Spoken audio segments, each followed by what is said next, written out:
Kisah Nabi Muhammad Sallallahu Alaihi Wasallam, lahirnya Nabi terakhir.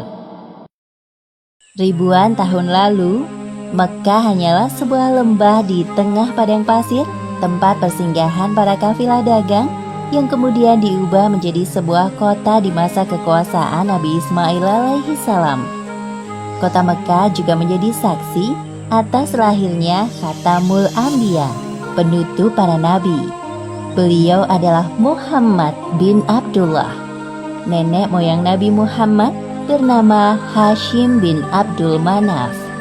Saat Hashim berkuasa, kota Mekkah terkenal dengan pusat perdagangannya yang makmur. Tidak ada yang dapat menyaingi kemampuan berdagang masyarakat Mekkah pada saat itu. Namun sayangnya, kehebatan masyarakat Mekkah dalam berdagang tidak sebanding dengan kebiasaan jahiliyah yang sering mereka lakukan. Hei, lihatlah burung itu. Sedari tadi ia terbang di atas kepalaku, lalu berbelok ke arah kiri. Nenekku pernah berkata, jika burung itu berbelok ke arah kiri, maka kau akan tertimpa sial. Benarkah ucapanmu? Ya, tentu saja. Menurut kepercayaan masyarakat jahiliyah, jika burung itu berbelok ke arah kanan, maka nasib baik akan datang. Begitupun sebaliknya. Orang-orang Arab pada masa jahiliyah sangat percaya pada tahayul. Kebiasaan jahil lainnya adalah tentang penyembahan berhala. Awal mula penyembahan berhala di kota Mekkah ketika seorang bernama Amr bin Luhai membawa sebuah berhala besar bernama Hubal dari Syam. Lalu diletakkan berhala Hubal itu di sekitar Ka'bah, dan ia menyuruh orang-orang menyembahnya. Ayo cepat, bawa kemari minumannya.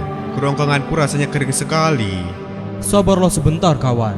Bagaimana kalau kita berjudi sambil minum-minum? Tawaranmu sungguh menggiurkan. Tentu aku tidak bisa melewatkannya kali ini. Hei, kamu yang duduk di sana, panggil para penari untuk menghibur kami. Tidak hanya berjudi dan minum arak, pencurian, perampokan juga hal yang sering terjadi. Sasarannya orang asing yang mereka temui di jalan. Hei kau, cepat turun dan serahkan semua harta yang kalian bawa. Mulai saat ini, kau dan istrimu adalah budak di rumahku. Kalian berdua jangan sekali-kali berani melawanku, atau nyawa kalian melayang. Tak terasa tahun demi tahun berlalu dengan cepat. Kepemimpinan Hashim digantikan oleh pemimpin yang lebih muda dan berkompeten di saat usianya telah lanjut. Sebelum beliau meninggal, Hashim mewariskan banyak sekali harta kepada Abdul Muthalib. Wahai keponakanku, semua ini adalah harta milik ayahmu. Kau pantas mendapatkannya. Terima kasih, wahai paman. Aku akan menggunakan semua harta peninggalan ayahku untuk kebaikan. Saat ini, Abdul Muthalib berperan sebagai Siqayah, yaitu orang yang bertugas menyediakan air dan makanan bagi pengunjung Ka'bah. Saat itu, Ka'bah sangat ramai dikunjungi oleh orang-orang, melebihi gereja Al-Quds di Yaman milik Raja Abraha. Namun, seiring berjalannya waktu, persediaan air semakin menipis. Pada saat itulah Abdul Muthalib teringat tentang cerita sumur Zam-Zam. Banyak orang mengatakan bahwa sumur Zam-Zam telah tertimbun tanah ratusan tahun yang lalu, jadi mustahil jika ditemukan. Sepertinya aku harus menemukan sumur Zam-Zam itu. Apalagi tugasku sekarang sebagai Siqayah.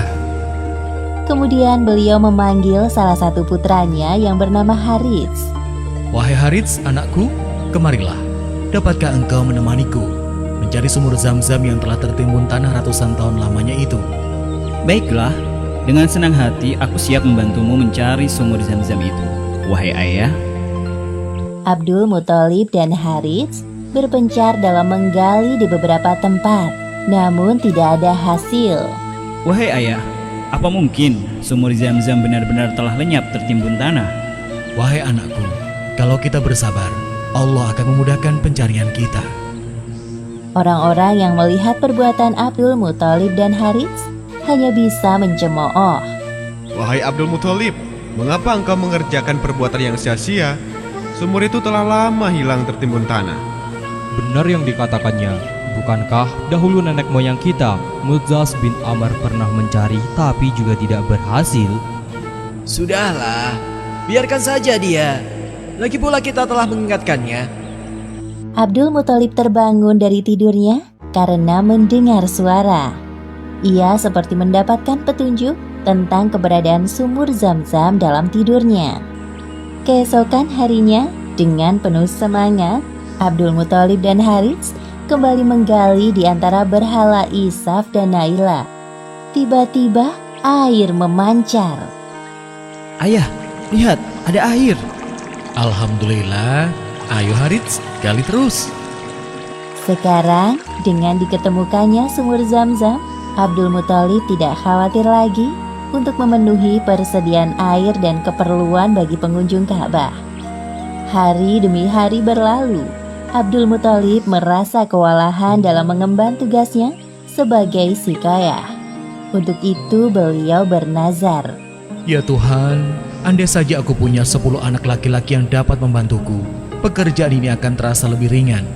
Jika engkau berkenan mengabulkannya, akan aku persembahkan untukmu 1 orang dari mereka. Ternyata takdir menentukan bahwa Abdul Muthalib memiliki 10 anak laki-laki. Saat mereka dewasa, dilakukan undian. Setelah diundi beberapa kali, nama yang muncul selalu sama, yaitu Abdullah, si anak bungsu. Wahai anak-anakku, sebenarnya hal ini sangat berat untuk aku lakukan.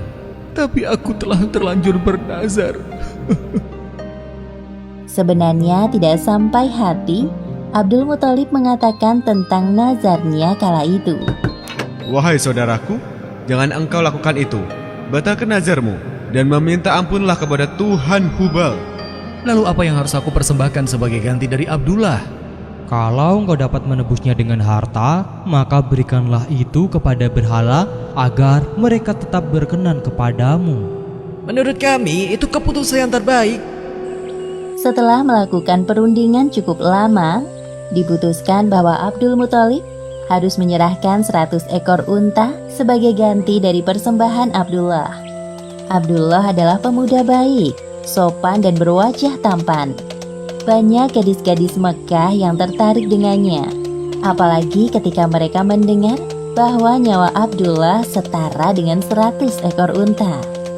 Mendengar kenyataan bahwa Abdul Muthalib berencana menjodohkan Abdullah dengan anak dari Wahab bin Abdul Manaf, para gadis Mekah itu tentu kecewa.